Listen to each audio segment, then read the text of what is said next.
Audio has disappeared. And it's come back. Fantastic. Alright, let's find the stream. Shouldn't be too far away, I'd imagine.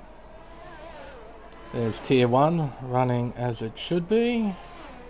It's good to see. And there's Elite Series running as it should be. And the audio is working as it should. Fantastic. So the stream's up, the chat's up, we're all good to go. Well, hello everyone and welcome to the beginning of the 7th season of racing here on Race Spec Esports.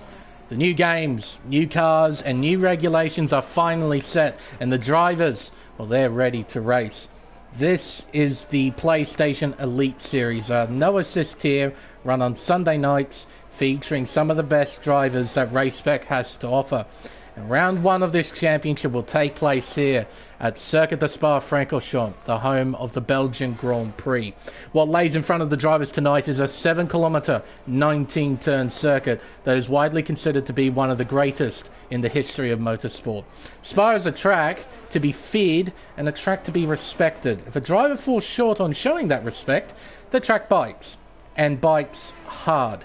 Every corner, all 19 of them, can in some way ruin somebody's race. Whether it be the infamous curves of Eau Rouge and Radillon, the high-speed sweeper of Pouhon, or even the slow, tight bus-stop chicane. With these traction-limited F1 cars, every area is a hot spot for danger.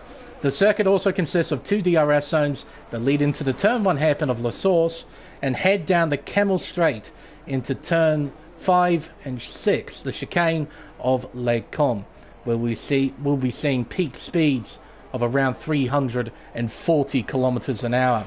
These provide the best overtaking opportunities on the track. There are other opportunities elsewhere, but for the most part, overtaking will take place in the 2 DRS zones. Committed driving, high-speed action, danger looming around every corner, coupled with a chance of mixed weather conditions. That is what awaits the drivers tonight. Really reaffirms the idea there is no place quite like Spa. Now, with the introductions out of the way, I'm able to introduce my co-commentator for tonight, and alongside me is Season 6 America Series Drivers Champion, KD 1997. KD, welcome. Thank you very much for joining me here in the commentary box. What are you expecting from this opening round here at Spa? Well, with these group of drivers, and thanks for having me on, by the way. With these group of drivers, and of course, I expect this to be extremely competitive. Of course, it was like that last season in some cases, and I'm probably expecting it for this bunch. A lot of names I'm very familiar with, for sure. I know a lot of these drivers are quick. But with these new cars, it's gonna see how it'll definitely test them. Like you have mentioned before, the cars are very testy in terms of the traction. It's very traction limited. Less aero, they're gonna deal with that as well. And of course, tire wear is another thing as well, because these tires are massive. They're 18-inch low-profile tires, which means they'll wear out a lot more quickly than what we had from the previous cars. So, yeah, it'll be interesting and very competitive for sure. No, I completely agree, and tyre temperature will be a major topic throughout not only qualifying and in the race, because at the beginning of the game, tyre temperatures and tyre pressures weren't a major issue, but after a decently recent patch, Codemasters decided to change that up, and as a result, it is a total nightmare to deal with tyre temperatures if you have even a little bit of tyre pressure. Like, it's really quite annoying, isn't it? Because you want to increase tyre pressure for qualifying, and if you forget to lower them for the start of the race, you're basically screwed. Yeah, because you can't use max PSI anymore. It's ridiculous. Because they'll just sky through the roof at 100 degrees Celsius or more, which, yeah. So, like, if you're going through a high-speed corner and with max PSI, well, you're going to meet and greet with a tire, or not tire barrier, but just any barrier in general. There are plenty of barriers here to have a meet and greet with here at Spa. There are plenty of areas where you can do it as well. So, yeah, they will have to be extraordinarily careful with their cars tonight. Yeah, it's very easy to lose them.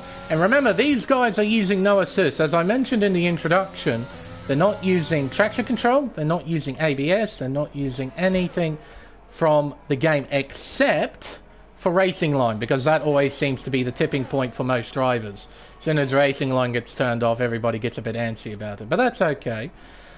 But these guys have to drive the hard way, the old-fashioned way. And these cars can be quite nasty if you have even the slightest misinput. So this will be a proper test, I have to say, for these guys. It'll be interesting to see how they fare. Now, currently, during this qualifying session, the fastest time is set by Silverford in the Red Bull, 1 minute 43.428. He's currently 2/10 in front of Vengeance in the Williams, followed by Sebastian Spicer in the Mercedes-Benz in third, then Gilles and Pump 46. That's the current top 5. Plevs here making his way through Eau Rouge and Radion. He'll open DRS and head down the Kemmel Straight. Now, what kind of peak speeds we'll be seeing here? Look at the speedo climb. 343.41. Or I reckon he just about hit 343. I think for a brief moment. I think so too, yeah.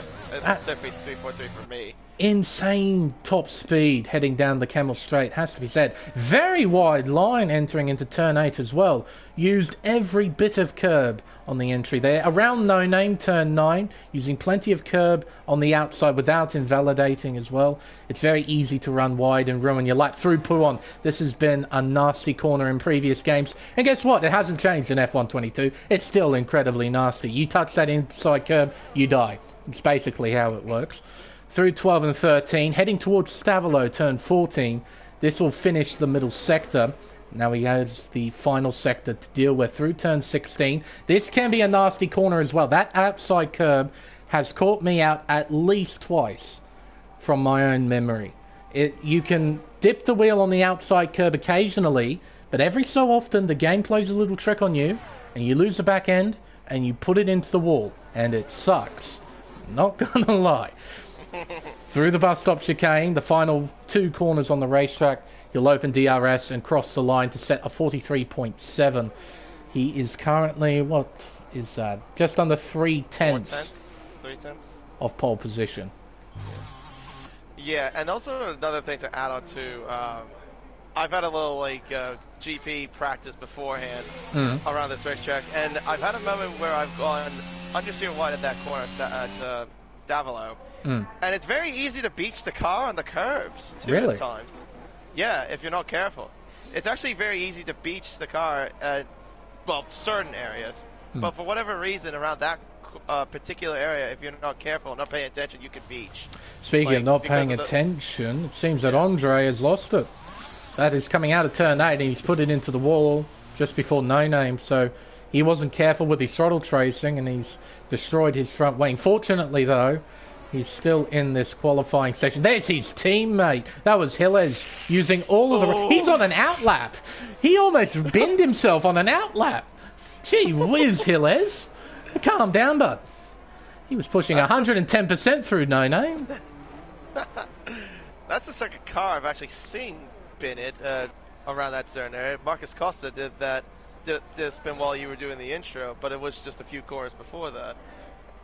Speaking of which, he's coming towards the end of a flying lap. Marcus is a driver who I haven't seen before. A new name to me. What is he like, KD? Yeah. Well, I've only raced with him once. It was in another league in Saudi Arabia, but he's fairly quick driver. Definitely loves to race, that's for sure. Well, the time reaffirms that. He goes 7th quickest with a 44 flat. Yeah. Alright, Mr. Liddell. Now, you want a flying lap? You're going to start a flying lap right here. We're right on board with the Aston Martin driver. We'll give you a proper tour of this legendary 7-kilometer racetrack. Into La Source, turn 1. Bring it down to 3rd gear. Keeps it in 3rd at the apex. Gets on the power nicely. Then climb up through the gears as he heads down the hill towards the infamous Eau Rouge Radion complex. It's completely flat out, but you do have to be careful because the car likes to bottom out and skid along the tarmac. It's a very unsettling feeling. He'll open the DRS slot again as he heads down the Kemmel Straight towards Les Combes. Turns 5, and 6. He'll get hard on the brakes, bring it down to 5th gear, keeps it in 5th through turn 6. Now around turn 7, using a bit of inside curb, bit of outside curb as they head down the hill towards turn 8. This corner is slightly off camber, which means the car wants to be forced away from the racing line. So you need to try and keep it nice and tight. Around No Name, he missed the apex there by about a metre or so, but he got a nice exit, that's the main thing. Around Puon, turn 10, then turn 11. Nice and tidy there from Bags, well done. Heading towards turns 12 and 13. This can be a potential overtaking area. I know that because I've done that myself. So if I can do it, these guys can definitely do it. Around turn 14, this will end... Bit of lag there, but we got through it. Around turn 15, and heading up the hill towards 16, and to the infamous corner of turn 17, Blanchimont. In dry conditions, it's a nothing corner. In wet conditions, it's definitely not a nothing corner. That is for sure. Now into the bus stop chicane, turns 18 and 19. The final 2 corners of the racetrack. He'll open DRS, head up towards the line. It's a 43.6. He goes P2 by 1,000th of a second to Vengeance. That's how tight it is, folks. There is 7 thousandths, in fact, separating Bags, Vengeance, and Spicy. That's how tight it is. That is close. It is close.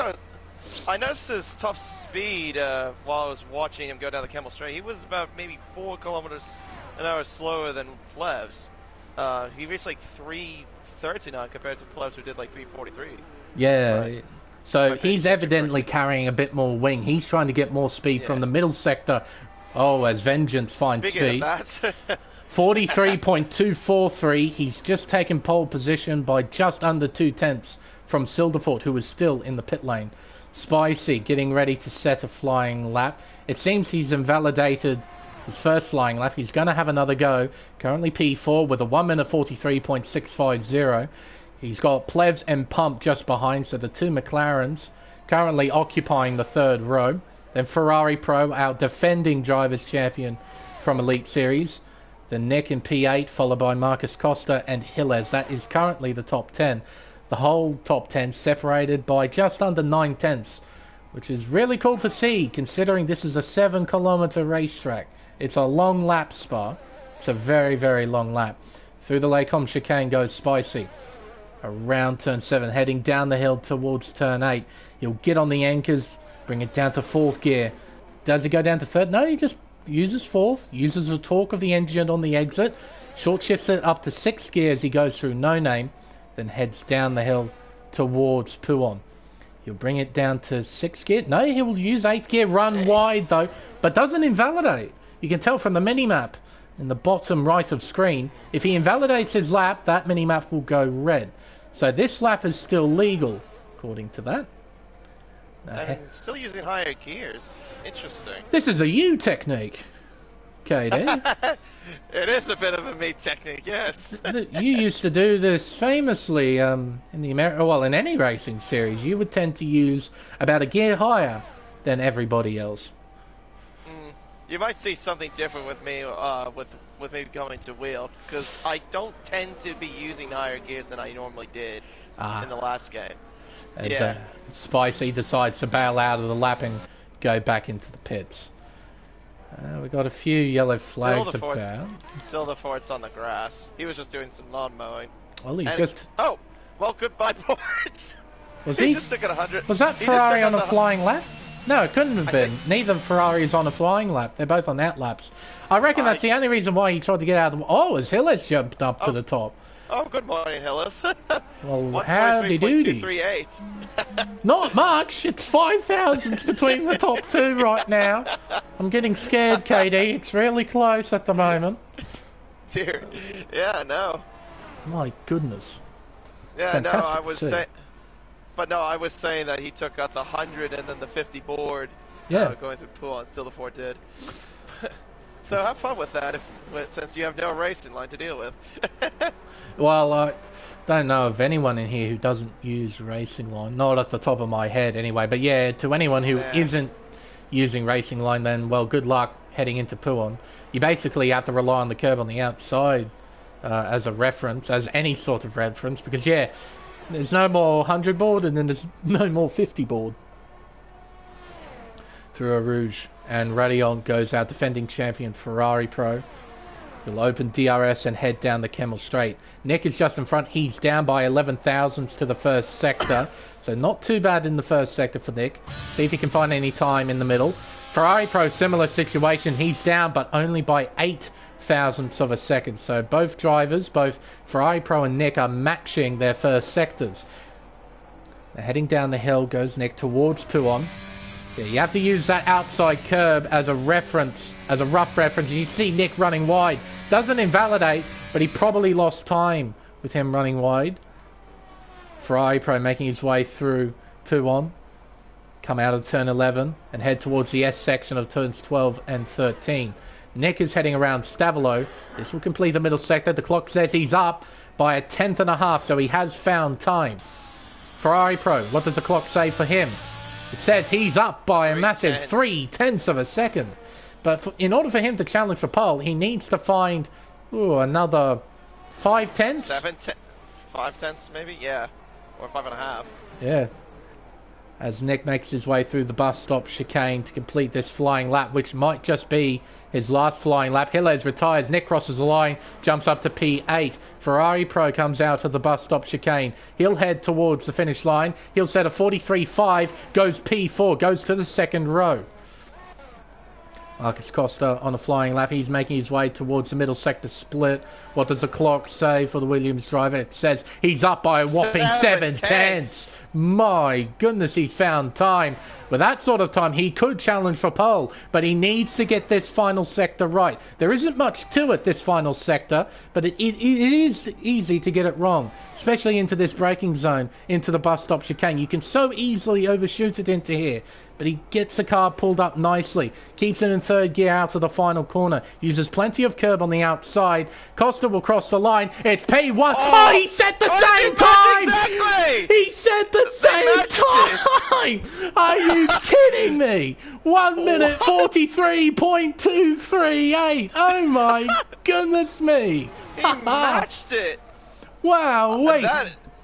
That's the rarest of the rarest I've ever seen. It's not over yet. Wow. We've still got plenty of people on laps. Vengeance is up by 24 thousandths to the first sector. So, Ferrari Pro, his session is done. Seems that for Bags, he's pushing, it seems. Comrade's the next one to be crossing the line shortly. Half a second up, crosses the line, sets a 4.41, puts himself into 11th. So just outside the top 10. Nick is getting out of the way. Midas crosses the line, P9 for the Alpine driver. What about Giles? Nah, his lap's invalidated, so his qualifying's over. Same with, Marvelant, not quite. ACW, he hasn't set a competitive lap yet. He's done a 2:05.3. That's not at all competitive. So this is his one and only opportunity to try and set a legitimate lap time. ACW was a championship runner-up from the previous season. He was robbed by the game, no less, after a glitch in a pit lane at Abu Dhabi. He's looking for redemption. Can he find it here at Spa? He brings it down to third gear, gets it around the final corner. He'll head up towards the finish line. It's a 1 minute 43.6. It's not enough. P6 for ACW. I think Pump has just jumped up. Vengeance has jumped up to a 43 flat. 43 flat. It's a Williams 1-2 here at Spa. And it's not much separating the field. No. That's a good, 8, 10 separating the top 12? At least? Yep. That's close. Yep. Close. 2.2 seconds the whole field. And the 1-2 in the championship from last season are 7 and 8 on the grid. Yeah, they'll be starting on the fourth row. So, yeah, times have changed with the new game. Two names that I haven't seen much of, Vengeance and Marcus Costa, they're lining up on the front row. I feel a bit bad for Hillez because according to the rules of Formula 1, if two drivers set the same lap time, it's a driver who sets it first who gets priority. And for some reason, the game has put Costa up into second. There must be a hidden fourth digit we can't see with the game. Yeah. Yeah, that's probably what the game is registering then, I'm guessing. There we are. A very interesting qualifying session has come to an end. And it's Vengeance starting on pole, and Marcus Costa will line up alongside our Williams 1-2. I haven't said that in a long freaking time. Hillhead's in the Haas P3, followed by Silderfort in 4th, Spicy in 5th, then Pump in P6. Ferrari Pro is 7th, followed by ACW. Bags Liddell is 9th, and then Plevs rounds out the top 10. Midas P11, followed by Nick in 12th, Karma in 13th, then Giles in 14th, Chip 15th, Powersight 16th, Andre 17th. Marvlant will start at the back of the field in 18th place. Look at that. 2.264 seconds separating 18 cars. What a lovely sight to see. But man, wasn't that the moment of qualifying? Costa and Hiller setting the exact same lap time for pole position. And then Vengeance comes in and sets a time even better than that. Yeah, close to the 42s. Only missed it out by about 10 1,000s.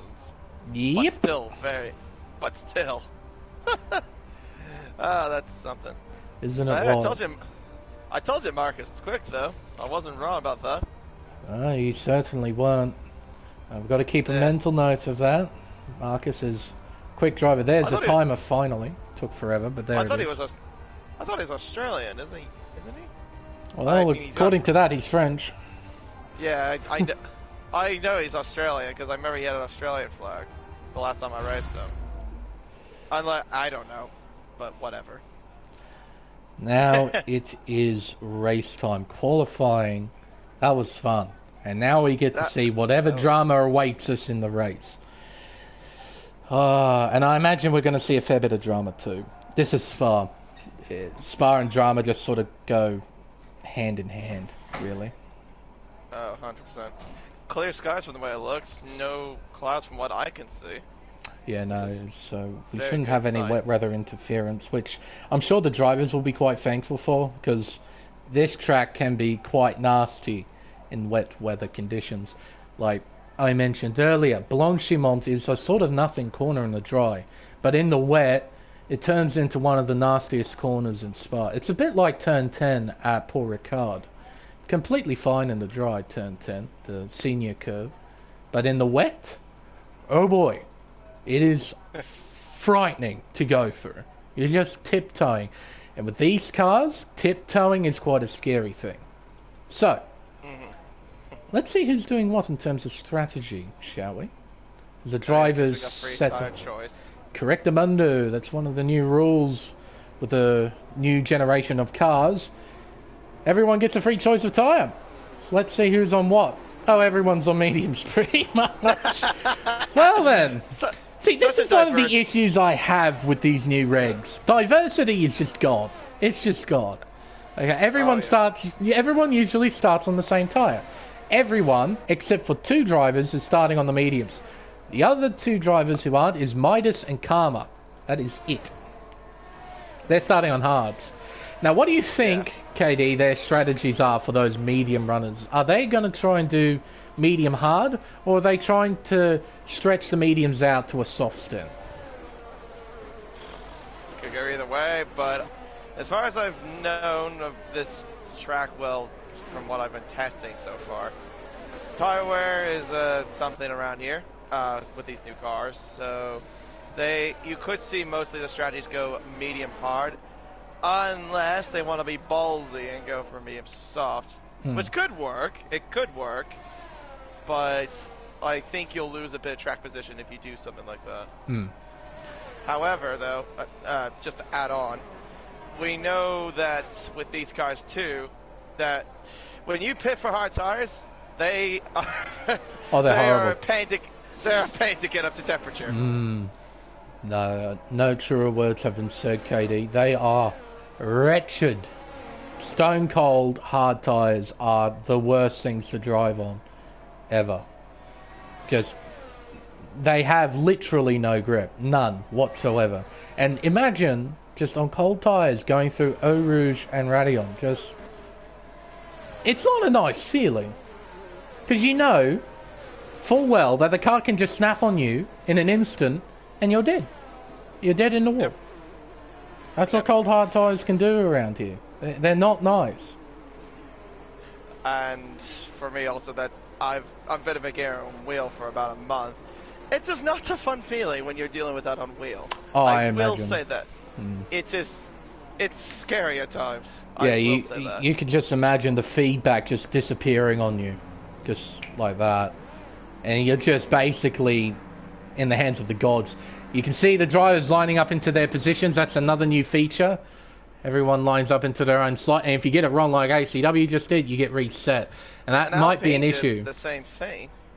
Alpine and Alfa Romeo spun, but came to the grids as well. Oh, really? What was that? Yeah, I think that was Giles and I think Asnick. Interesting.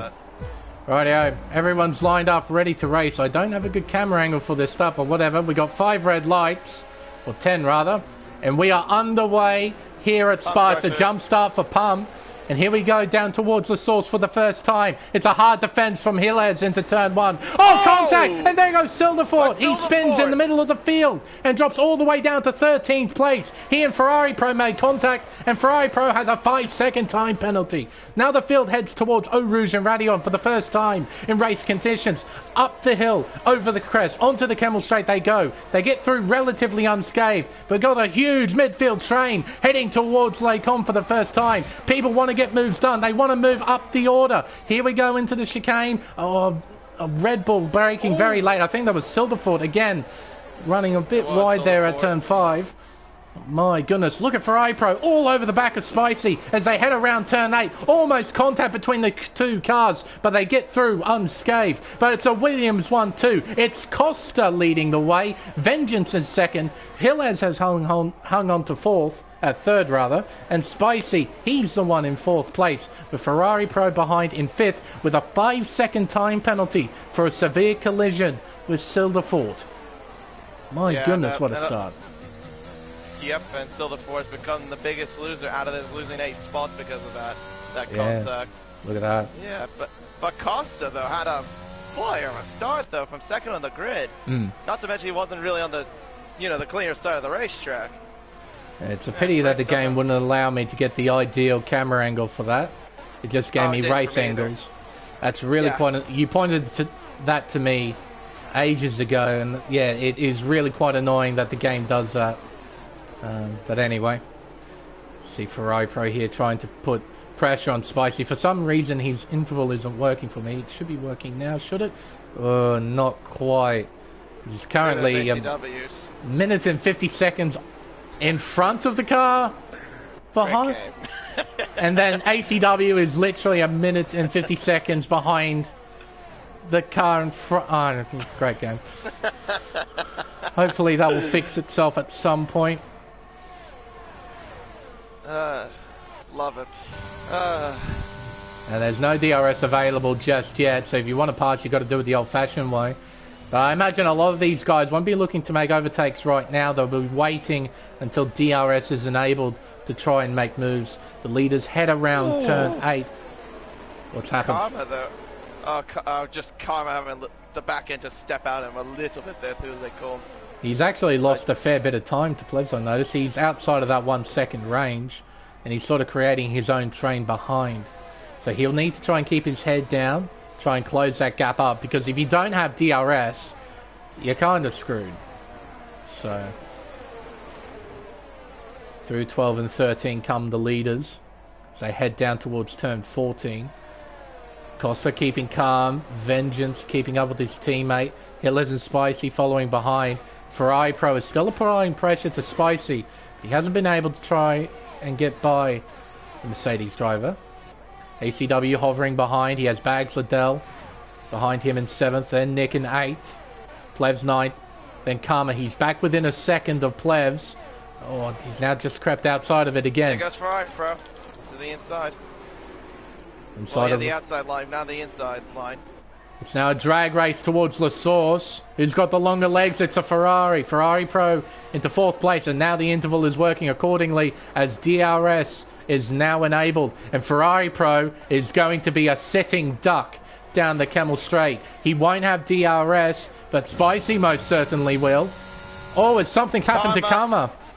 I think he's lost at La Source. Yeah, he's lost at La Source. He's now tumbled down to 17th place.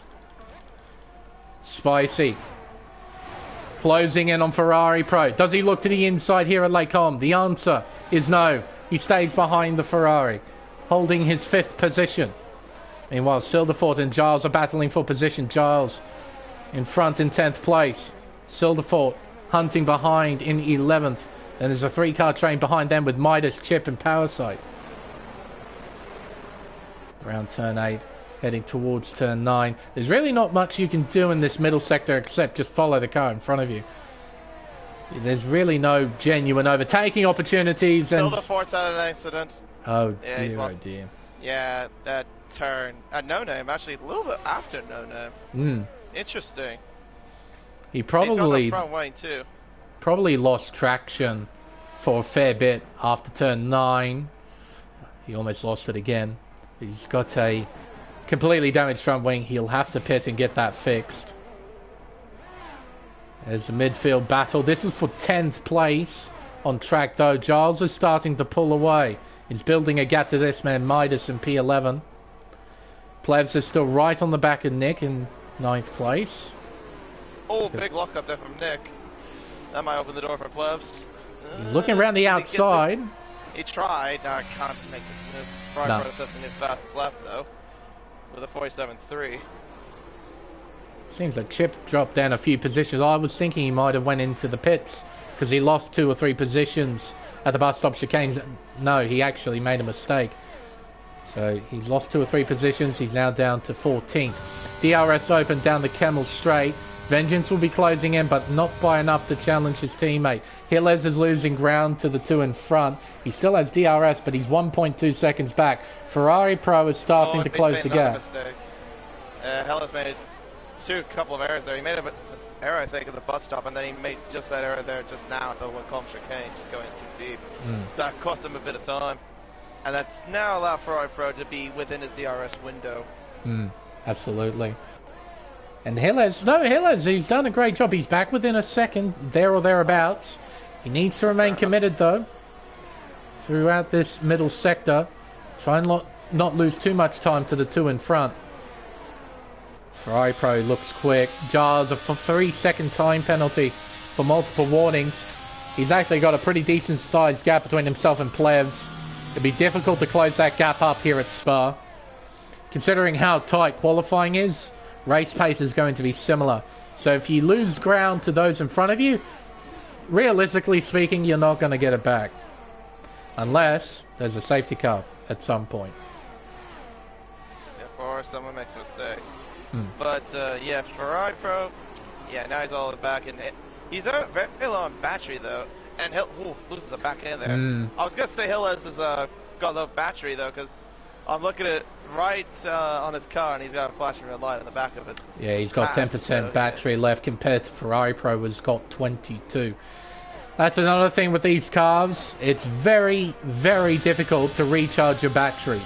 It is incredibly difficult to recharge your battery, so you have to use it wisely. Can't just go dumping it off because you can't get it back. And here comes Ferrari Pro. Down the Camel Straight towards Lake Holm. He closes to within a 10th of the Haas. He's looking to the inside here. Sends it in deep. Pulls the car up. Just about pulls it up. And he takes third. I honestly thought for a moment he was going to go off for a brief moment. He went in deep. He went in real deep. Oh, yeah. Heading out of turn 8 and around turn 9. Yeah, those guys have lost a fair bit of time to the 2 in front. It's now a 2-second gap between Ferrari Pro and the 2 Williams. So, yeah, and as I mentioned earlier, it's going to be tough to get that gap back.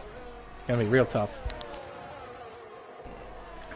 Around turn 12 and around turn 13.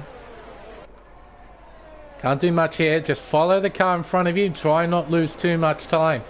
Try and save a little bit of battery through that middle sector if you can. Heading out of turn 15, heading towards Blanchimont in the bus stop chicane. Seeing a change in position here. Nick! Plebs and Nick. Nick has spun. Yes, yep, he's facing the wrong way. He'll be able to flick spin here. I noticed him and Plebs were exchanging. I don't know if they may have had an incident when he was battling with them, but could have. That's just a rough get. I mean, considering how far away it is after turn 15, I don't think he's made a mistake by himself. Because it is a fair way away, so they might have had contact as Andre gets by Chip. That was for 11th place. Now, still have this midfield, well, not midfield. Got this leading train of cars battling for P3. And here comes Spicy. The whole heap of speed. Not close enough to attack here. Yellow's around. It's Midas. It's Midas. Yeah, in the Alpine. Well, it's gotten worse for Alpine. That's for sure. Chip has overtaken Andre as well. Taken back 10th place. Yep. Seems that Alpine's day has gotten even worse. Nick had some sort of incident at turn 15. Midas has just had one through Eau Rouge and Radion. So they're now down in 15th and 16th respectively. Well, one team that's having a fantastic day so far is the two Williams cars. Yeah, they're way out in front. Second. Yeah, they're just loving life. And look at Costa's battery, 59% he's got, which is enormous considering what these cars are like. His teammate behind is on 17. So Costa doing a mega job saving battery. Really good to see. And considering the fact that he's not even using DRS. That too. To aid him. That's just his raw speed at the moment. Through the bus stop. They're heading back onto the main straightaway. Look at this train. All lined up nicely in a row. Ferrari Pro, P3. Gilles, P4. Then the two Mercedes-Benzes of Spicy and ACW.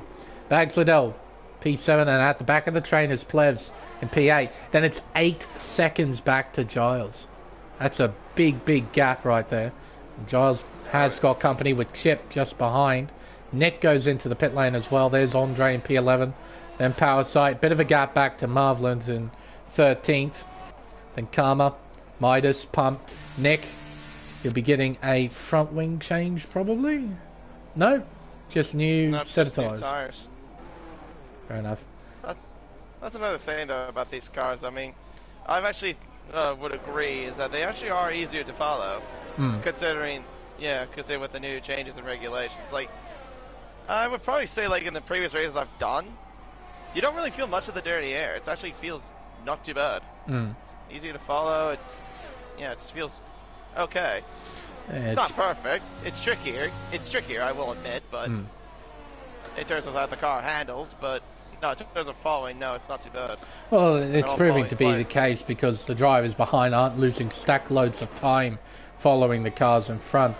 And equally so, DRS isn't quite as powerful as what it once was. With the older cars, they punched such a big hole, slipstream and DRS became incredibly powerful.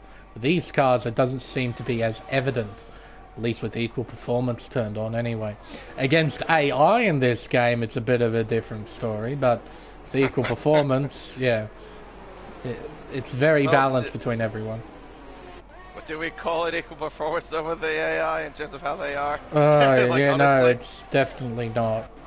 AI in this game are cracked, big time. Kind of makes the game not so fun to play at times, has to be said. Ferrari Pro still hanging on, doing a good job. Yeah, yep. Also, I rate the number there. He's wearing not wearing, but he has the number 7 on there. Of course, that's the number that Kim. Yeah, the number that Kimmy. Oh, hey, hello. There's a Williams on.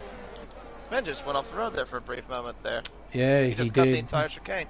He lost a few tenths to Costa. He's now 1 second behind his teammate. Oh, and that's Plevs. Oh, it's Plevs. He's the wrong way, and he's missing a front wing. Oh, jeez. Nick has retired as well. And that's in the pit lane. So he's voluntarily retired. He's had enough. Oh, poor fella. Well, he made the same mistake I did last season. I crashed at the exact same corner. That's fun. Yeah. I remember that too. It was between me and having a battle with Darluda, who didn't even pit at that time. But anyway, you know, this is ruined Plev's race unless There's a safety car at some point. He won't be finishing anywhere near the top 10. He's kind of holding up Andre and Power Sight. They've got nowhere to go, these two. Oh dear. And it seems that Plebs isn't particularly willing to let people by. Or maybe just can't find an area to pull over. Or maybe one of those cases. Oh, and here comes Power Sight, trying to take advantage of the situation. Can't quite make the move to stick, though. Dear idea. I was gonna say before that vengeance moment, it's just because the number 7 obviously is Kimmy's number. Yeah, it's quite a fitting number to have on a Ferrari. And there goes Spicy up to 4th place. Down the inside of Lecom, a nice clean move there. Hilaire's not putting up too much resistance, but he's still right on the back of the Mercedes. Trying to have a look to the inside here at turn 8. He's going to have a crack. Oh, contact, an itty-bitty contact, oh dear. Just a bit.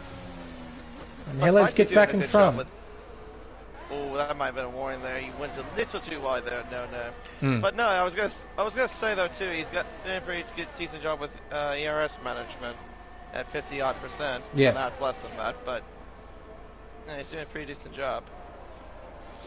And with that little battle, Ferrari Pro has now got some breathing room. He's got a 1.5 second margin to the car behind, so he can now try and focus on those in front, see if he can catch up. Though Vengeance and Costa seem to be in the world of their own right now. Doing very nicely. Yeah, yes, Capito would love this. If only they could replicate that in real life. It wouldn't be a thing to witness. As Costa... Oh, he hit the pit lane entry wall. Oh dear. Oh, he smacked it. Did he get damage from that? I wasn't on him. Did he get Don't damage? know. Don't know. We'll find out. Well... We'll see if the Williams mechanics repair his front wing. His front wing looks okay. Can't see any damage from this angle, and hard tyres being fitted on the car. The way he leaves. I don't think he does. He probably got away with it, I think. Yeah, I agree. Yeah, he's got away with it. He doesn't have any damage from what I can see. Slight double stack at Ferrari. Good to see that the Ferrari master plan translates into the game. We're going to make fun of them tonight, don't you worry. Looking forward to it. I wouldn't be surprised if that wouldn't be something that happens in real life today. Well, we got that, yeah. Over here in Australia, we'll have that at around midnight or so for us. Well, for me on the east coast anyway of Australia. Yeah. Not the best time in the world, but, you know, it is what it is. 6 a.m. Yeah, it would be at 6 for me. 6 a.m. for the west of the U.S. But, of course, I mean, that's not a surprise considering they're in it's still the European calendar side at the moment. Mm-hmm. I'm just wait until they get to the Asian side, and, of course, to my own country. Yeah. They go to Cota, to Mexico, and Brazil. That would be good to watch those, I imagine, from your point in the world. Hey, and Suzuka's going to be coming back as well. Mm. I'll be looking. Yeah, it's going to be great. To that come back. Oh, Hilles runs wide there at turn 18. Oh, and he has a horrible pit entry. He was about half a foot away from Austin Powersing it, honestly. He almost got that car stuck at pit entry. Oh, yeah. I saw that. That pit entry is just wretched. Oh, it's one of the worst on the Formula 1 schedule, for sure. Like, not even a question. Oh, Vengeance nearly lost it at the exit of the pit lane. His car went to a back end slide and then some. Fortunately for him, the spot it. Well, Costa is still our race leader. He has got a 1 second margin to his teammate Vengeance. And Vengeance is dumping a bit of battery to try and catch up. Spicy in third. Hilles behind in fourth. Then Power Sight, yet to pit, is in fifth. Followed by Karma and Bags. ACW is passed by Ferrari Pro. That is for P8. And it's Midas in P10. Still yet to pit on those 10 lap old hard tyres. Yeah, but ACW is going to be struggling a bit to get those tires up to temp. Yeah. A little bit. Well, everyone Vengeance on fresh tyres will yeah. be, definitely. Yeah, I mean, I was going to say Vengeance is dealing with the same thing because he's losing a tiny bit of time there to his teammate. Yeah, I think for his own benefit, he needed to pit earlier compared to Costa. Costa when he and his teammate, well, his teammate has got 40% worth of battery. Costa's got a whole heap in his back pocket. He can afford to push. Oh yeah, no, he's just got good race pace. Speaking and of what which, do you know, he sets the as we say, that fastest lap of the race, 1:47.283. There you go. Now, I noticed as well that Karma's come in. 11 lap old hards. Yep. He's going to do 11 laps on the mediums. It's doable, I think, but I wonder how those tires will be towards the end. Probably not great, I'd imagine. Yeah, I wouldn't think so either. Let's see, Parasite's get overtaken by his teammates and Chip after that pit cycle. Through Eau Rouge, through Ratty on Chip, closes in by quite a lot. Here we go. Down the Camel Straight, he'll open DRS. There's not much Giles can do about this. Around the outside, heading into the braking zone. Giles fights, but Chip gets around him. Clean move. Yeah, very clean indeed. Giles needs to maintain focus, keep the gap nice and close, and try and get him back on the next lap. Because that's about all they can fight for is 9th place. Thanks to the fact that Chip is a whopping 12 seconds. Oh. There's a costly penalty there. Marcus Costa, 3 seconds. Yeah, it's always... Ferrari Pro goes round the outside of Bags Liddell. He went right round the outside of Bags Liddell. What's wrong here with Bags? Well, here comes ACW. Apparently, does he have damage? He looked quite slow there. He did look quite slow. Front wing looks alright. Rear wing looks alright. That's something that the drivers have to worry about as well. Every part of the car can get damaged now. Be careful. If you get rear wing, you're screwed. If you get floor damage, you're screwed. So. Oh, Ferrari Pro's gone deep. Oh, he has too. ACW's into 5th. He almost spoiled himself there. He got massively sideways off La Source. Through a Rouge. Up the hill. I wonder if he did...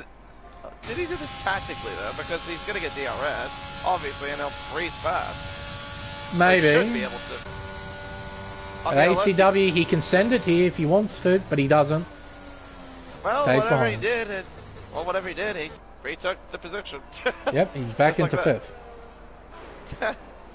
Right. Well, now for the case of Marcus's sake, that he needs to get a move on. Yeah, he most certainly does. Could probably get rid of the tyre graphic now. Everyone's done their stops. Actually, we might bring up the penalty graphic. We might need that. Because, yeah, he and Giles are the only drivers to have 3 seconds worth of penalties. Silverford down in 13th has 6 next to his name. And I imagine we might see 1 or 2 more drivers get penalties. There are a couple of areas where you can do it quite easily. And look at the minimap as well, if you could, KD. Look at that leading group of cars coming through the final sector. Then everybody else is making their way through and out of Pouon.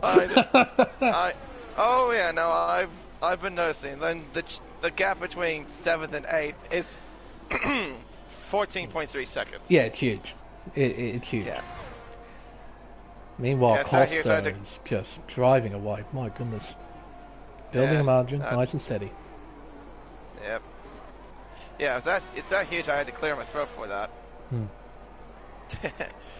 Oh, it's necessary. It adds emphasis to it because it is huge. It is a massive gap, and that won't close unless there's a safety car. And we've only had 1 retirement, which is a bit surprising because it is Spa. But we tend to see quite a few retirements here, especially from the social races that we did. So. It's a bit surprising that everyone's kept it relatively tidy. Credit to the drivers, really. It's probably just because when we have those times in social races, probably just because, you know, people are getting used to the cars and whatnot. That's true. I certainly was. Well, here we go. 3 wide down the Kemmel Straight. It's a drag race between Karma and Plebs as they head towards Lake Om. Karma sends it in deep, pulls the car up and takes 10th. What a move around the outside. He had to be very committed on the brakes, but he pulled it off. He pulled it off, Yeah. most certainly. He really pulled it off. I mean, it was a good, lovely move. Just send it in deep, slam on the brakes, pull it up, and hit the apex for turn 6. Great stuff. It's not over. As far as, Plebs is still right behind. As far as I know, Karma, though, I don't think he's ever...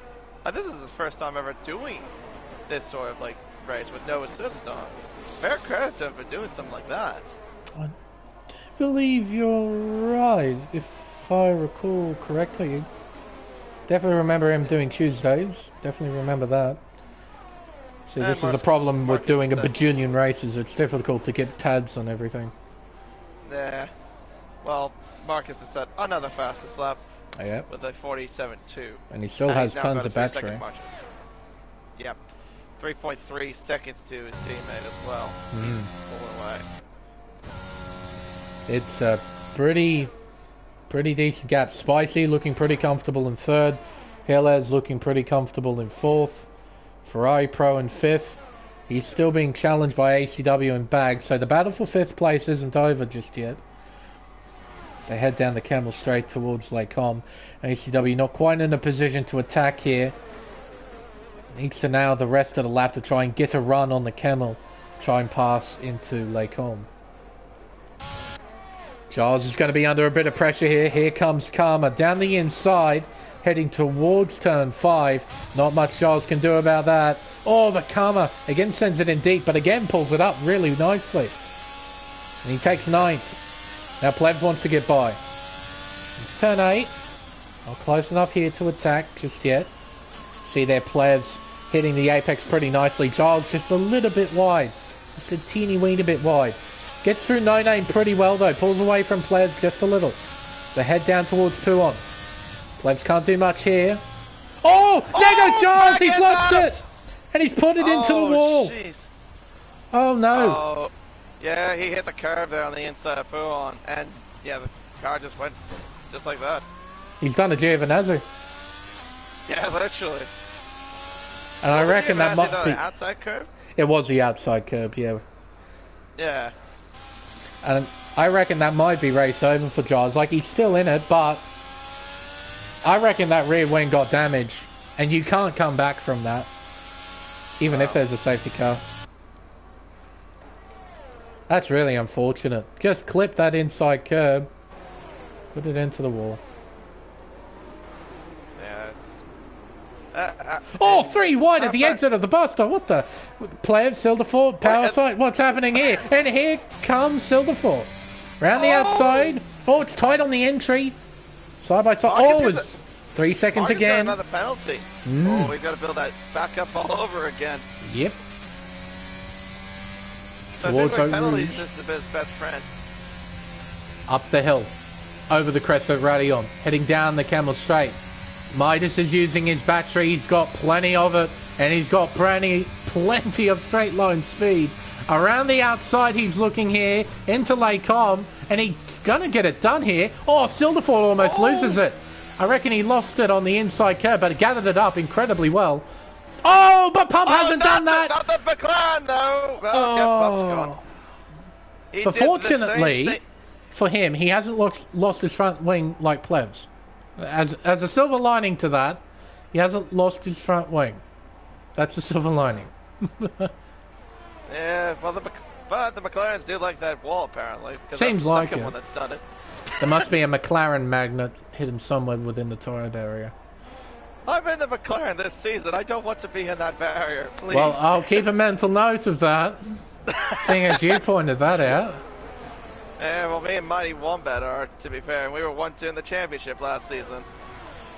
I'll be doing that again with the America Series. Looking forward to that. America Series has always been one of my favourites to commentate. So. Yeah, I'm looking forward to this season, though, really. And it seems Like, the lineup we got is really good, too. Ah, I don't think you'll be disappointed. It was epic to see that there's a full field of drivers set, ready to go. That was pretty epic to see, not going to lie. Just hope they all turn up and we have a good race. Exactly. ACW closing in here.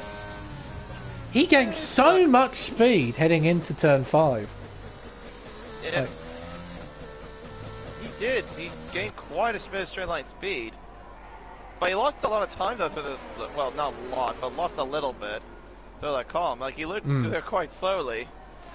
Maybe he's dropped the wings a bit.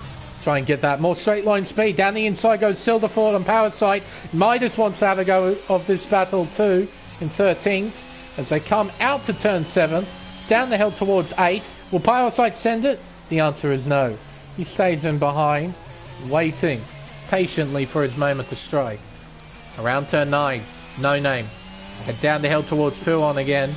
There's Plebs in front in 10th place. He's done well to recover to a top 10 position. I didn't think he was going to get into a top 10 position, but there he is, in P10, doing what he needs to do.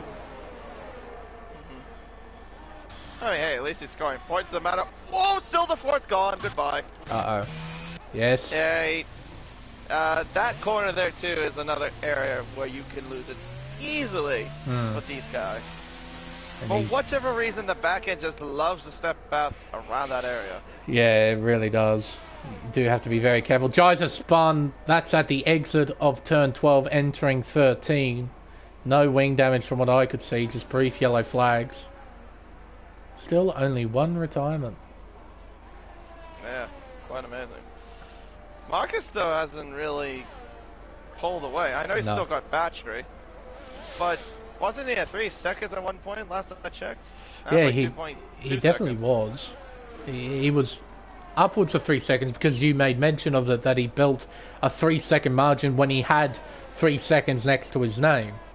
So yeah, he's lost pace somehow. Maybe he's burnt through his tyres. Maybe he's having trouble with tyre temperatures. I'm not certain. As Midas has overtaken power side, he's up to P11.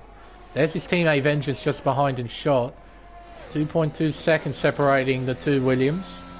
As Andre's overtaken Marvelous, and now Marcus it's 9. Gets another one. Someone else got it too, I just noticed, I think. I thought I saw another name prompted up before Marcus's did. Don't know. Pro had that 3 second time penalty, didn't he? You always had that. Yeah. Yeah. Silverford and Giles had penalties too, so yeah, I think it's only one name. Maybe it just sort of glitched a little bit, sort of flashing it twice. But yeah, no, Marcus is losing time. Oh no, it was Ferrari Pro. He did get that just now. Oh, okay. I thought he always had that 3 second pen. Oh, no. Oh, wait, no, you're thinking of the 5 seconds he got. At the start at the start of the race, that's right, yeah. When he ran to the back of Silverford. Yep. Yeah. Now it's piecing itself together. Yeah, because he did have a penalty right at the start. But he got rid of that, obviously, when he served it in the pit lane. So... So with those 3 seconds next to his name, he's going to lose 2 positions at the end of the race. Because ACW and Bags are right behind. So the battle for 5th now is between ACW and the Mercedes-Benz, and Bags Liddell and the Aston Martin. At the moment, Bags is just a little bit too far back to try and challenge. Yellow flags are out again. It's Giles. Oh, and he's missing a wing. He's hit the barrier, and he's missing a wing. Oh dear. Poor fella. This was looking like a 1-2 for Williams. It doesn't look like that anymore because Spicy is well and truly within 9 seconds of Costa. And Hillez is as well, based off my rough arithmetic. Yeah, the gap between the leader and 4th is 7.7 seconds. And Charles is in fair enough. Pit lane return. Oh well. But, so yeah, it's looking like it'll be Vengeance, Spicy, and Hillez as your podium, if it stands like this. Yeah. It's really unfortunate for Costa because he's performed incredibly well during the course of this race, but unfortunately that's what the game is like. It's not just about driving fast, it's about managing penalties, and that's something Silderford hasn't done. He's now got 9 seconds next to his name. As Marcus Costa sets another fastest lap. Oh dear. 46.8. Sort of rubs a bit of salt into the wound, doesn't it? You got all this pace, but you got 9 seconds worth of pens. Yeah, that does suck. It really does. Yeah, not too many battles going on. No one really in a position to battle. Everyone's just a little bit too far apart. Yeah, the only ones that are close to each other from what I can see, well, you got 6th and 7th. Well, 5th and 6th and 7th, I should say. They're close to one another. I think Grinch got Karma on the back of Chip. 319, 330. Gee whiz. So ACW was about 21 kilometers per hour faster down the Camel Straight with DRS open. 21 kilometers an hour. Big old advantage with that DRS. And there goes Karma. Yep, and he's through into 8th. Just like that. Just like that. Nicely done. It's just crazy though how with these new cars how crazy they can be in a straight line. Because they are ridiculously fast. Spicy's now got Rob's. Well, he just shot himself in the foot. Yep. By doing that. Yep. Oh. Same with Bags. Yep. They both get 3 seconds. Only 3 laps to go, fellas. Gone and done that to yourselves. Dear, oh dear. Well, that means Spicy. He might not be on the podium now. Because Costa is definitely 6 seconds in front of Spicy. Definitely more than 6. In fact, the gap's about 7 seconds between Spicy and Costa. Yeah. So really at worst, you can lose maybe a couple places but still be on the podium. Marcus could. Pretty much. So that's a recovery that Marcus needed. Now Spicy needs to get the hammer down if he wants to stay on the podium. Penalties playing a factor in this race. Wasn't really expecting that heading into this round at Spa.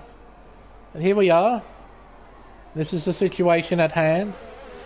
Vengeance is on course for a win, so long as he doesn't bottle it or get tons of time penalties last minute.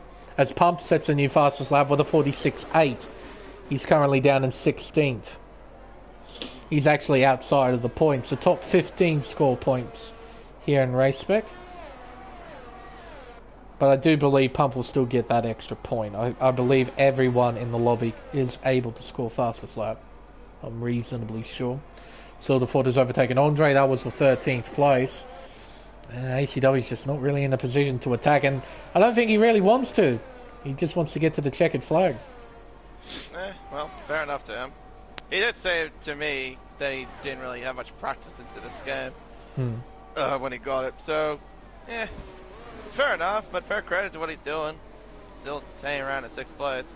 Ah, well, Parasite gets himself a penalty. First of the race for him, down in 12th. That shouldn't affect him too greatly. He should still hang on to 12th. Silderford has Spa. Yep. Yeah, he has. Go on.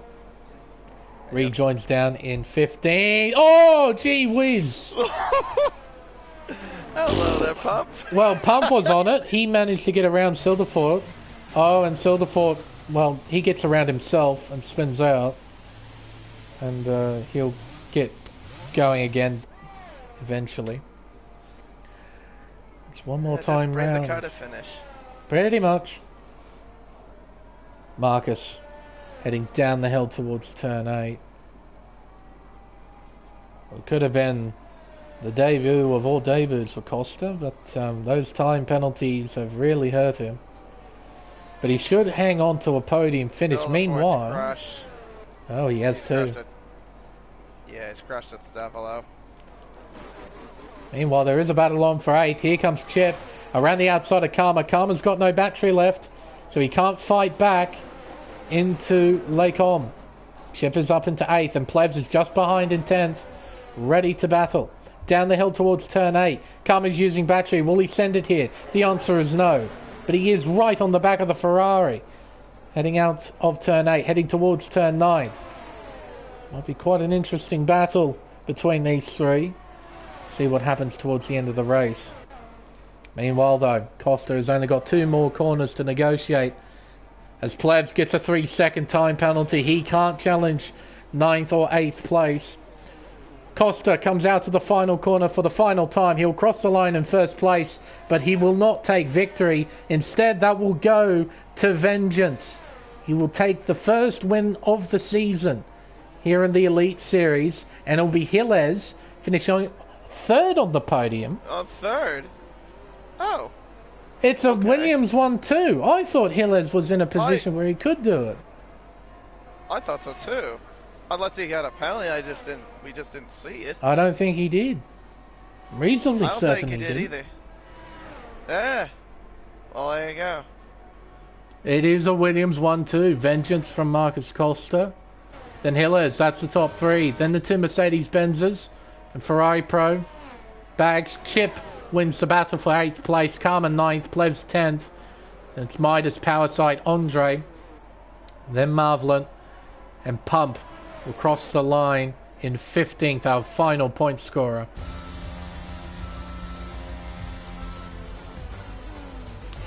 There we are. There you go. Yeah. Chip, given driver of the day, will see his performance in the final results screen, but first, podium celebrations. Well, actually, first is the hallway, the corridor. This Nito edition that adds nothing. It's great. What a day for Williams Racing. A 1-2 finish, Vengeance from Costa. Completing the podium is Gilles in a Haas. Wouldn't that be something to see in real life? That would most certainly be something. That would be indeed. How about that? These 2 new names have certainly impressed me somewhat. They are very fast drivers. And they've taken a superb victory here at Spa. So, the unofficial final results of the Belgian Grand Prix. Vengeance takes victory from Marcus Costa, and Gilles completes the podium in 3rd. Look at that. Qualified first, finished 1st. Qualified 2nd, finished 2nd. Qualified 3rd, finished 3rd. Not bad. Spicy, P4, followed by ACW, then Ferrari Pro with fastest lap. Bags Adult in 7th place, followed by Chip, who has climbed up from 15th to finish 8th. That's why he got driver of the day. What a performance, Chip. Well done. Karma P9, followed by Plevs. That rounds out the top 10. Midas P11, then Powersight. Andre P13, then Marvelin P14, Pump P15, Silderford P16, and our non-finishers, Giles and Nick. Technically, Silderford's classified even though he crashed out. He met the minimum lap requirement, so he's classified 2 laps down. Couldn't have been a worse race for the Red Bull driver. Qualified 4th, as you can see there. Finishing 16th. Pump had a shocker as well. Qualified 6th. Finished 15th. Less than ideal, to say the least. Oh, no, that was a bit different from what I was expecting. I wasn't expecting penalties to play such a big factor. I was more expecting to see safety cars play a huge factor in this. But yeah, I thought there so you go. too. Because that's what Spa's about, really. It's safety cars. We also avoided the world famous feature that has plagued in this game. That big? You know what I'm talking about. That has to do with audio. Oh yes, that horrible audio stuff in this game is just, yeah, it's something. It is most certainly something. Now, we'll get into the virtual showroom and tell you what, we might try and get a few interviews if I can. Now, I'm pretty certain I have Vengeance as a friend. I do have Marcus Costa as well. Could you invite him into the party, see if he wants to talk to us? I'll see if I've got Vengeance. We'll be back in a few moments, folks, so we will go blue screen, just for a few moments. We'll see if we can't get a chat. Now, where is that?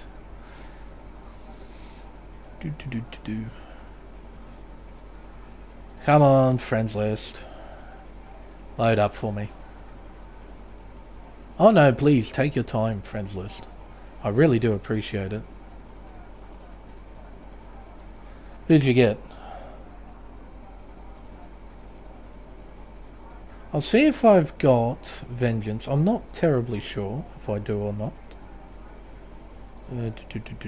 PQRS. We are most certainly. I'll check that in a few moments, Hillers. We can hear you, but yeah, I'll check that in a few moments. Are you on PS5 or PS4, by the way? Alright. We'll just need to double check. Yeah, we can hear you. We just need to double check stuff. That's all. I need to double check something myself before we get these on the way. Okay. I can do that. Nice race, by the way. Well done. That was awesome. I most certainly got it.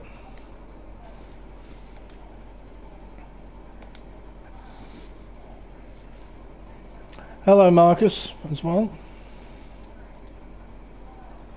Not too bad, mate. Now, I just want to double check something with both of you. So, Hillez, you're on PS5. I need you to check if your audio is working accordingly. So, could you go into the view voice chat option for this? Okay, Marcus, you got that? Sweet. What? Hillez, could you check it for me? Could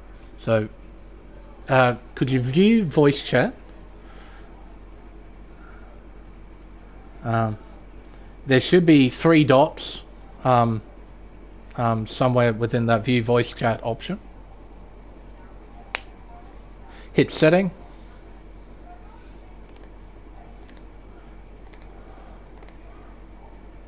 There should be a share your voice option somewhere in that. Yep. Always allow. Ah, okay, sweet. Hello, Vengeance. Now you can say whatever you want. The stream should be blue screen. I just want to double check that your audio should be okay to transmit through the stream. Alright, sweet. So, right, all that stuff out of the way, we can get on with interviews. So, first of all, thank you to all 3 of you for joining us here. Now, typically how I conduct these, we'll go from 3rd and we'll move our way up towards the top. Is that okay with everybody? We can get on with that? Alright, so we'll start from 3rd. Hillez, congrats, bud. You actually put together a pretty solid race weekend here at Spa. Qualified P3 and ended up P3. And you mentioned you weren't expecting that, so you must be pretty happy with your result. For sure, I was definitely not expecting it. I was definitely going to be happy with the P10 at best. The quality lap surprised me quite a bit, and obviously me and Marcus got the same time, which was pretty interesting and pretty cool actually. But yeah, those two just drove away on the start and really just kind of sat in Ferrari Pro slipstream, and then slowly moved up in pace, and then Spicy got a 3-second, which we were both pushing really hard, and on the last lap I got a bit shaky, and as we all do, yeah, it happens. Yeah, absolutely. And yeah, to cross the line P3, very happy, just unexpected, so pleased and so happy. Definitely wouldn't have got it without Ferrari Pro's penalty, but that happens. Hey man, P3's a P3. You always got to be happy with that. And the more genuine P3 in qualifying, that was pretty cool to see. I mean, we saw your time spike up towards the top. Whoa, where did this come from? And then Costa proceeds to do the same lap. And we both got really excited in the commentary box about that. We did. You technically got robbed of the P2, by the way, based off real F1 rules. When two cars set the same time, whoever sets it first gets the position. But evidently the game doesn't do that, so, you know, unlucky there. But, Yeah. KD, have you got anything to add? What? I guess I can ask one question for you. What are your expectations for the for this season? Like, I mean, you got a good result, but you said that it was unexpected that you got a podium. But what's like your goals, at least? My goal is to just get a P10 every race. Fair enough. I haven't put many hours into this game, so you know, I don't deserve this result really. Hey man, got there. Much others put in, but you gotta use your time wisely, and that's what I did. Now, next week we're heading over to Circuit Zandvoort. What's your thoughts heading into next week? Oh dear. The very first Yeah. thing. Yeah. No, that's fair. Yeah. I haven't driven that track yet. Probably should. Yeah, in these cars it's a bit interesting, you know? Is it? Yep. I know that. Off experience. So, it's great. Take your word. But no, congrats man on the P3. Mega drive, mega qualifying as well. So congrats. Thank you, and congratulations to the top two before I go. But, speaking of the top two, we'll move on to Mr. Costa. Now, gentlemen, I've never met you before, so hello. It's nice to meet you. Hello. Nice to meet you too. You drove very well tonight, so congratulations on that drive. We'll start off with qualifying. How was it, and how gutted were you that your teammate beat you by just that little bit much more? Well, I was actually a little bit disappointed when I saw myself on pole because I really wanted to be starting P2 for the grid For the position, run. starting on the left-hand side. Fair enough. So I was actually quite happy with that. Oh, fair enough. Yeah, fun to match the time of Hillers in P3. Yeah, no, we got pretty excited about that. Couldn't believe what we saw. But how was the lap? That low 28. Oh Lap no, was, what was the lap? the- It was a It was a 43-2. Yep. That's right. Yeah. Lap was, I felt, scruffy. I feel like I definitely could have found those 2/10 because I used the first two runs as my practice because I didn't actually know I was racing until midday today, and I didn't do any practice because I was out. So I Gee whiz. came home, grabbed Right. the TT setup, and used the short quali first couple of laps as practice. But happy to qualify where I did. And how was the race start and the race generally for you? Well, if the race start was great, I got away well, which was my plan to start on the left and get the good run into turn one because I knew Vengeance was going to be a bit compromised starting on the inside. But managed good pace throughout, but just got punched in the face multiple times with penalties, Yeah. which is really disappointing. It was just a really messy drive and super embarrassing because I felt like I had the pace to comfortably win that, considering I led every lap, but just got too many penalties. But no, you did an awesome job saving battery as well. You had tons of it compared to just about everybody else. So you had really great car speed from the looks of things. But, yeah, those penalties, they can get really irritating sometimes. I'm not going to lie.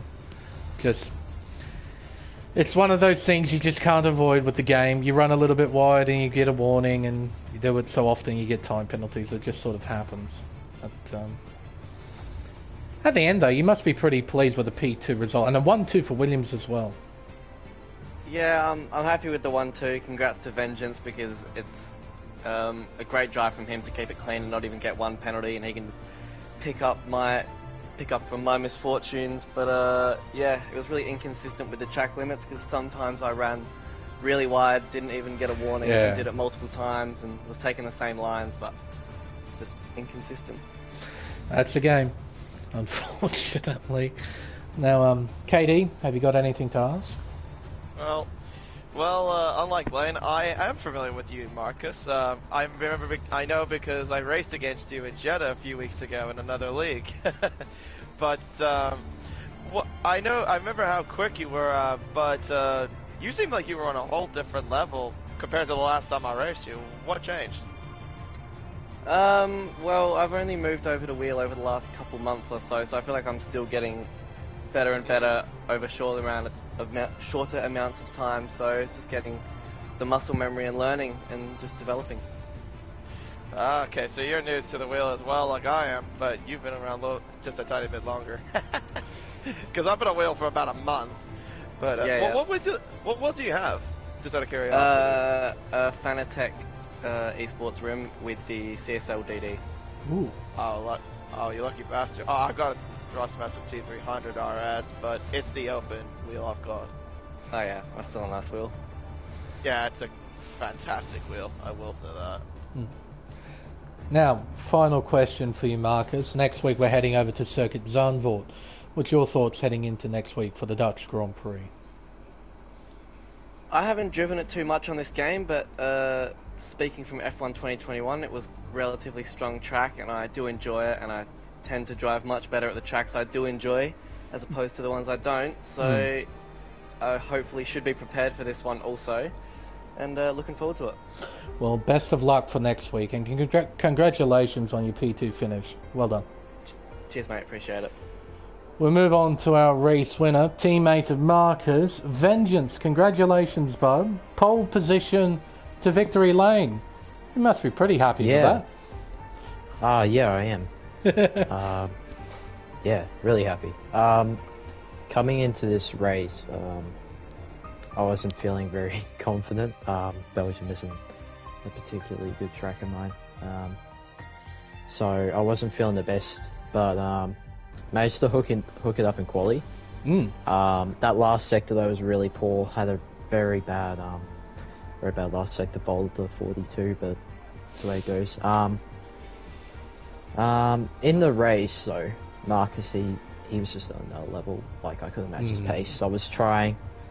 On the meds, I wasn't feeling very good. Like the traction was poor and same the grip. But once we got to those hards, I think the last 6-7 laps, pace started to feel better, and GG the Marcus Williams 1-2, and it's a good race.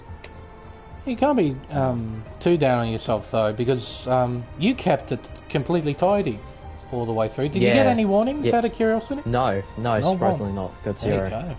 How about that? But no, credit to you on that then, because that was a kicker at the end of the day. Just keeping it clean. That's what got me the win, but really happy, considering my confidence coming into this race. So good points for the team as well. So 1-2 finish for the team, massive points haul heading out at race 1. But we noticed the massive difference in battery life compared to you and Marcus. Marcus he had within the region of somewhere between 45 to 60% battery almost all the time. Everyone else was running 20 and under. It was quite insane, the difference. But you did very well keeping up with him in the early stints, and I think KD picked it up. You went straight on at Lake Com. Oh yes, I had. It was really weird. I think it's like lap 8. My rears, I just braked at my normal point, and my rears just completely locked, and it was quite a shock. But I thought I was going to spin. I managed to save it, but dropped me out of DRS, I think. But lucky save. It's a close one. KD, have you got anything to ask our race winner? Well, I was curious also too as well. I mean, of course you wanted to go for the win. Did you want it to at any point? Well, even though if you had the opportunity, would you want to try to get past Marcus on track, or would you just go with just playing the team game and just staying behind him? Of course, I want to win on track. That's the way I want to win. It's like P1 actually on track rather than Pens getting me the win. But in the med stint, like my pace was awful. I felt very inconsistent. So I was using a lot of battery. I was just trying to stick with him because my pace wasn't there. And on the hards, on the first 2 laps, I just lost so much time. I think I lost about 2-3 seconds to him. Like I noticed that I was quite overcast and my tyres, I was getting no temp, like there was no grip whatsoever, but as towards the end I think I started to gain a bit. I think I got the gap down to like 2 seconds, so yeah. No, you performed really well towards you, and we started to pick that up, that you were steadily closing the gap down. We pointed out when Marcus had 3 seconds worth of pens, he built up a 3-second margin, and then the gap shrunk to about 2.2 with a few laps to go. So no, you were definitely coming back. Okay. Final question for you, Vengeance. Next week we're over at Circuit Zandvoort. What's your thoughts? It's always been a strong track for me on this game. It hasn't been the most kindest to me, but yeah, a lot of practice to do, but we'll see if we can get win number 2. To be honest, I think we can all relate with that with Circuit Zandvoort. It can be very nasty at times. That track. Very challenging, especially with the curbs in this game. Yeah, those bottom out. There's quite a few tall curbs at Zandvoort, and they're nasty. Almost all of them. Very dangerous. So next week's going to be fun, probably. It's going to be interesting. Very interesting. Well, Vengeance, best of luck for next week, and congratulations on winning the Belgian Grand Prix. Well done. Yeah, cheers, mate. Appreciate it. Now, we can finally wrap this up, and we can watch the real-life Belgian Grand Prix. Get to see Ferrari bottle it again. Probably, I don't know. We'll wait and see. But a final thank you to KD. Thank you for joining me here in the comm box. Your extra pair of eyes and your opinion is greatly appreciated. Anytime. Thank you. It's always fun. Well, everything's said and done. I think it's time for us to end the stream. I've been Lane Everingham. My co-commentator is KD1997. Thank you all so much for watching, and we'll see you next week for round 2 of the championship at Circuit Zandvoort for the Dutch Grand Prix. Until then, it's goodbye.